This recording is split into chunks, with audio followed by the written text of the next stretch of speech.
Okay, so if we look at the different types of formulas that you're going to need to know, if I say empirical, molecular, displayed, structural, or skeletal, you're going to have to draw or write the correct one in order to know and get your marks. Okay, so the empirical formula, we already know, is the simplest version of a formula. The molecular formula is what it actually is. So if I have a molecular formula of C4H10, okay, that can be simplified and we divide everything there by 2 to give us an empirical formula of C2H5, for example. Okay, so now if I take that C4H10, which is what the actual molecule is, because remember, we always have to have the right number of bonds for carbons and hydrogens. Okay, so the molecular formula is C4H10, and we want to now write the displayed formula. So the displayed formula is exactly what it looks like.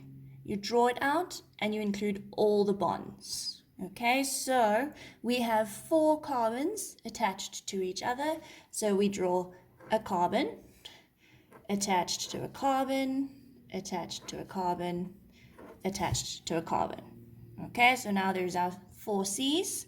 Okay, and there were 10 H's. Okay, which we know means it's alkane. Okay, so we have single bonded H's, and then we draw them out attached to our C's. So every carbon must have 4 bonds. So this one already has 1 bond there, which means it'll have hydrogen, hydrogen, hydrogen. Okay, so that carbon now has all 4 of its bonds. The next carbon already has 2 bonds. So we've got hydrogen and a hydrogen to have all 4 of its bonds. The next one is the same, and then the last one needs our 3 hydrogens. So this is now the displayed formula, okay, because we can see every bond and every atom.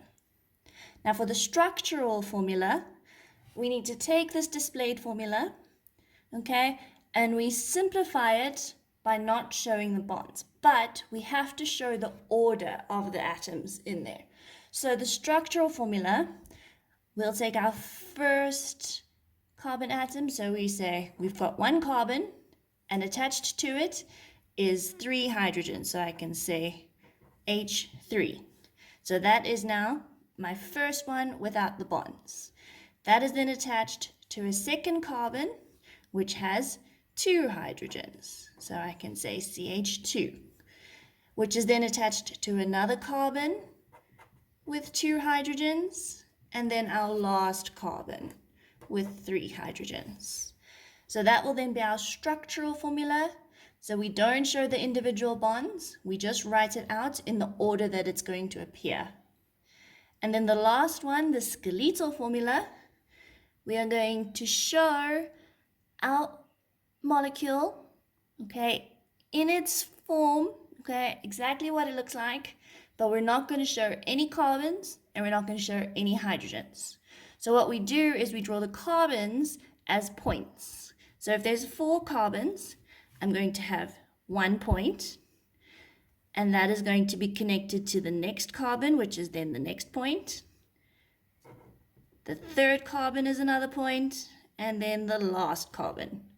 Okay, and we don't show any hydrogens. We just leave that as it is. So each one of these points shows us a carbon. If we have any other molecules like oxygens and things, or double bonds, we're going to show those. Okay, but this molecule is just going to look like that. Okay, and if we look at a second example with other types of atoms in them, so for example, I have the molecular formula C3H8O.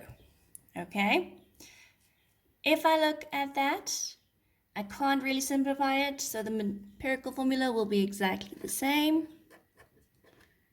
Okay, but now if we want to draw what it looks like, first things first, I've got 3 carbons. So I'm going to draw 1, 2, 3 carbons. Okay? Attached to those 3 carbons, I have 8 hydrogens and 1 oxygen. Okay, so if I look at the amount of bonds that carbon needs, remember it needs 4 each. So if I'm going to go 1, 2, 3, 1, 2, and 1, 2, 3, okay, that means I have 1, 2, 3, 4, 5, 6, 7, 8 bonds, okay, and I have 8 hydrogens. So that means around each one I can put an H. But there's also an O there, which means one of those hydrogens has to be an OH and an alcohol group. So I'm going to put my H's, okay,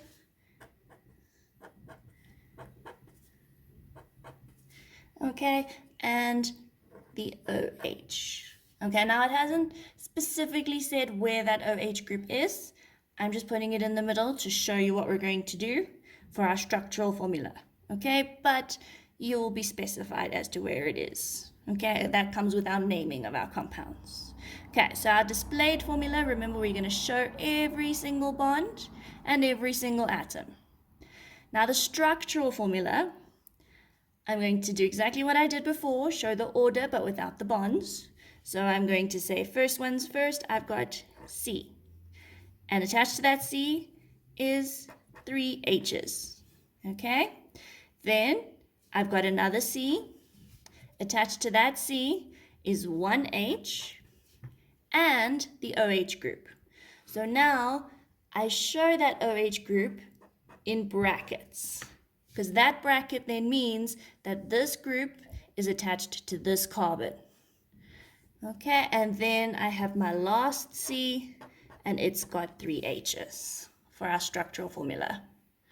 Okay, and then our skeletal formula, again, carbons are points, so there's only 3 of them, so I've got 1 point to the next point to the next point, so I've got 3 carbons, and on that second carbon is an OH, so I'm going to show the OH, but I don't show any H's, and I don't show the C's. Okay,